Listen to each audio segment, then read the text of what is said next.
Il y a des jours où le temps semble s'arrêter, figé dans les larmes du ciel qui s'écrasent contre les vitrines des cafés parisiens.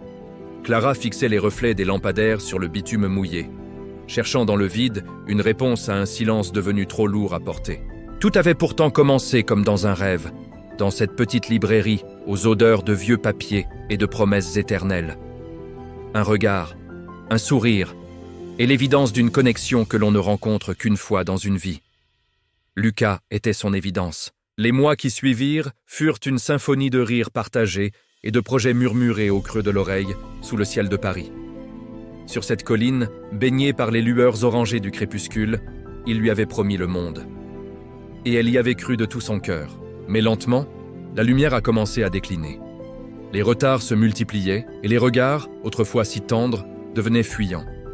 Le téléphone était devenu son compagnon le plus fidèle, une frontière invisible qui l'éloignait chaque jour un peu plus de leur réalité. Puis vint ce message.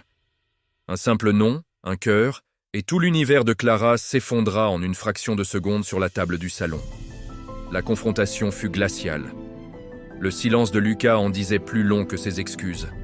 La trahison avait un goût de cendre. Ce soir-là, elle partit sous une pluie battante, emportant ses souvenirs dans une valise trop petite pour contenir sa peine. La solitude fut d'abord un gouffre, puis une compagne. Dans son nouvel appartement, Clara réapprit à respirer, une couleur à la fois. Elle voyagea, lut les livres qu'elle avait mis de côté et retrouva le chemin vers elle-même. La guérison est un voyage lent mais nécessaire. 1 an plus tard, le destin les remit face à face.